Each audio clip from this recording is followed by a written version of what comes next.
Jaden, Nye and Mark Sholz here with you, and I want to give a quick reminder at 5 o'clock here on 6:30 CHED. It's the Young Stars tourney. The Oilers rookies are going to be taking on the Calgary Flames rookies starting at 5, so we'll be short. Hockey season. It is. And football season. Yes, it's all there. It's first opening night for football today, isn't it? It is, for the NFL. So enjoy that at come 5 o'clock. Now, the 6th annual Walk for Autism Speaks fundraiser is taking place this Sunday at Rundle Park in Edmonton. About 1,500 walkers are going to be lacing it up, and it's all in support of Autism Speaks Canada. And we're very excited to have MP Mike Lake and family here to talk about it. Of course, Mike Lake is the MP for Edmonton, Millwoods, Beaumont. His son Jaden has autism, and his daughter Janae, 14 years old, is with us as well. Now, if you know anything about MP Mike Lake, you know he's very, very passionate about this subject.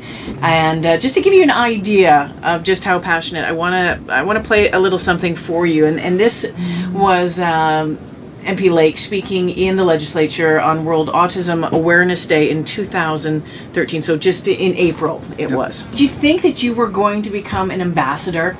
That's actually interesting. I've been a member of parliament for 7 years now, and no, when I first got elected, actually, that wasn't the reason I got elected. No. It was more about fiscal issues and making sure we had a responsible government and stewardship and all of those things. What I realized, I think, and have realized over the past 7 years, is that there's a tremendous opportunity that comes with being a member of parliament to do other things as well, in addition to representing my specific constituents and all of those things.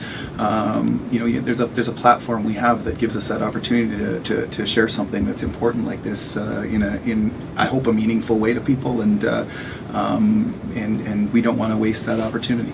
Autism is something that we're seeing more and more children diagnosed with. It's seeming to be more prevalent over the past years. They're saying, 1 in 88 children diagnosed now. And I guess, has anyone been able to put their finger on exactly in defining autism? Well, actually, defining autism is one thing, and there's a lot of work going into defining autism in terms of understanding why the numbers are changing. I think that's a real challenge. When I got elected, it was 1 in 150 they were using, and so now they're saying 1 in 88. So the numbers are changing significantly. Part of that would probably be a better diagnosis, and so better definitions and better diagnosis. But there's certainly, in my view, as I watch people in society, and as I get to know more people, and as I talk to more people, I think there's definitely more autism out there as well, and there's some tremendous research going on around the world, and particularly right here in Canada on those very issues. We have some of the top researchers in the world here in Canada working on these things.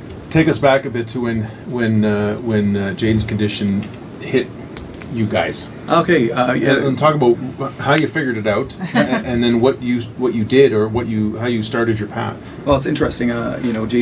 Jaden's almost 18, so he was 2 at the time. Right. I was working for the Oilers at the time, actually, and one specific memory that I have is sitting down in the club lounge after a game with Jaden, and Jaden this was before he was diagnosed. He had the alphabet, those foam alphabet letters that have the frame, and every parent knows what those are, and you have all of these letters there, and Jaden loved to play with them, and he could really quickly put them in order from A to Z. Really quickly, you put them in a jumble, and without the frame, you take the frame away, and he could just, no problem, he had it memorized, which was always amazing to people. I can't remember exactly what age he was at that time, but definitely well before the age of 2.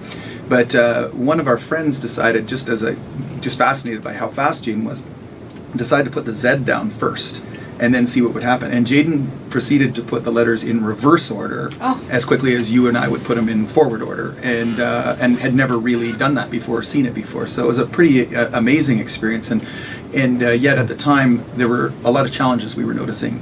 In doing that, he was incredibly focused on those letters, so much so that he wasn't focused on anything else or anybody else. And when he played with just about anything, that was the case, or when he watched a video that he wanted to watch. And certainly we see teenage kids get that way sometimes, but that's a little bit of a different story. You can break into that world, but with Jaden you couldn't really break into the world. At first we thought maybe he couldn't hear us, so we had his hearing checked, and what we did was we actually did a test and put a video he liked on down in the basement while he was upstairs on fairly low volume, so you could hardly hear it, and he came running down. So we knew that wasn't the case, and as we explored more and more, actually it was my mom that came to us with a book that she'd read that described a kid with autism, and as we read that, we said, this is Jaden.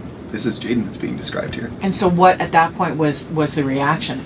Was it, you knew now? We knew something was going on, relief? so it was, yeah, you know what, strangely, it's kind of funny that you would phrase it that way, because I think for us, it wasn't a shock because we knew something was Yeah. going on and we couldn't figure it out, and I think so when we read that story and saw it, one of the nice things about it too was it was a story of hope. It was a story about a kid that got help and got into treatment early, and so it was really kind of neat to read that and see that progression, and yeah, it allowed us to kind of get the proper diagnosis and work towards getting the help we needed. We're joined on the 6:30 CHED Afternoon News this afternoon by MP Mike Lake and his family. We'll talk more about autism and the 6th annual Walk Now for Autism Speaks when the 6:30 CHED Afternoon News continues.